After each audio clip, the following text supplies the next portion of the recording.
Hello, gorgeous. This is Gaelle, founder of the Rockstar Mindset, and I with my friend and partner in crime, Henriette Dadel. Hello. So, welcome to the Visibility series. Today, we're going to dive into a topic which may be a bit sensitive for some of you, but I think it would be great to really know the truth behind it, which is basically when you feel like a fraud. And I know as entrepreneurs, this is something we can develop very quickly because we're learning. This is a new journey when you have to go through a lot of trial and error to find your way. And sometimes you would like to show up as completely ready, experienced, and you can't. And this is where I think this syndrome starts to develop. And what I want to tell you is if you look at all these successful people out there, they all started somewhere like you when they didn't have a clue, when they were a bit lost. And what basically pushed them to be where they are now is because they accepted to go through the process of learning. They keep going, they keep driving, and they keep persisting that what they have for their people and for their audience is valuable, and they didn't stop along the way.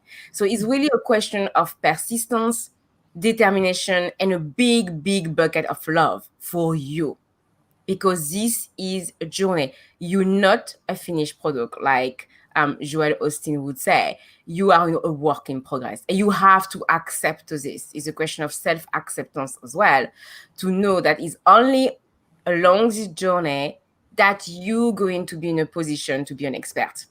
It's not going to happen like the click of the finger like this. This is not happening. This is not the way things are working.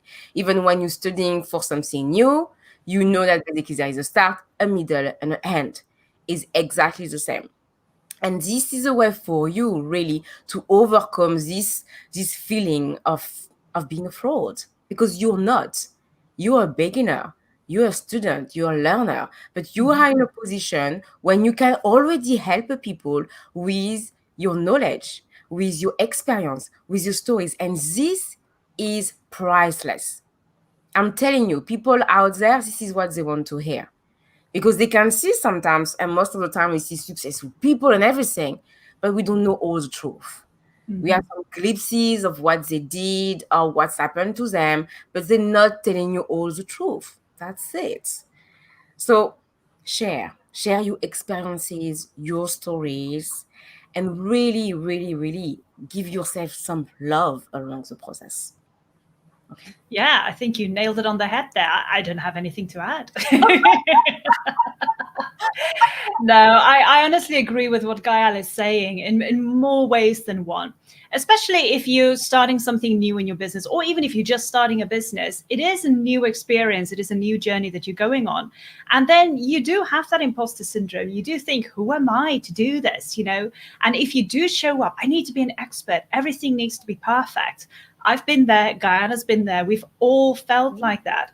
And you know what? That's normal to go through that kind of experience in order to go, what do I need to be? Who do I need to be? How do I need to show up? But at the end of the day, you quickly learn that it's just about being authentic, being yourself. You do have certain levels of expertise, skills, and strengths that you're bringing to the table. And that's why people want to see you. That's why people want to interact with you, build a relationship with you. But at the end of the day, it's got nothing more to do with just you being yourself. And with that, knowing that you've got those skills, those strengths, all those things that you're bringing to the table, hey, it doesn't need to be a hard job. It can be as easy and as simple as that. But the tough thing is trying to be authentic. And it is something you've got to get used to, and you've got to get over that kind of fear of perfectionism and fear of who am I. You just got to believe in yourself. Yes, it's true that when you're going to go for it, you're going to have this little inner voice trying to stop you or to keep you in your comfort zone or convincing you that you're not up for it. This is completely normal. We all experience it every day. And we all decide basically to respond to this voice by saying, I'm the one to decide. Yeah. I love you very much, to protect me. But for that, I'm going to go for it.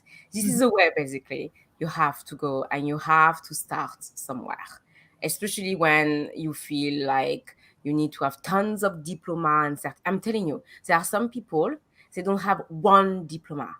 What they have is a story, 20, 30 years of experiences, their belief in themselves. And I'm telling you, this is a force of conviction so strong that we are believing in them and they're leading us. Yeah. Yeah, absolutely. So, as this is the visibility series, one of the things where we have the imposter syndrome is, who am I to show up? Who am I to be visible? And then, like Gaelle said, that little voice keeps on talking to you and saying, oh, I don't really think you can do this. But you know what? It's just dampening down that little voice and just getting out there. Become more visible. Your audience need to see you. They want to hear you. They want to build a relationship with you. They want to know what expertise you have, how you can help them. So just go out there and do it. Become visible. And don't worry about, being a perfectionist. Just show up as yourself. I promise you, it's so much fun. And I think that's part of the reason, Gaelle, why we're doing this visibility series, because we love showing up. We love just sharing with you, but also we're authentic. What you see is what you get. That's for sure. We did have a little bit of imposter syndrome in the beginning when we started business, but we fairly quickly learned that being authentic is the best way just to overcome it and move forward. Yes. I think when you focus really on your audience and your clients, this imposter syndrome is vanishing. It really is really going away. I do not remember about it now. To tell you. Exactly. So, if I can be in this position, you can be too. And that's why I'm so passionate, and I'm really, really for you to have the same. So, all right, I think we're going to stop here. I think it's quite... Yeah, absolutely. Like I said, you said everything. So let's go for it. All of the best. Have a lovely weekend, everyone. So, I'm sending you so much love. See you next week. Take care. Bye.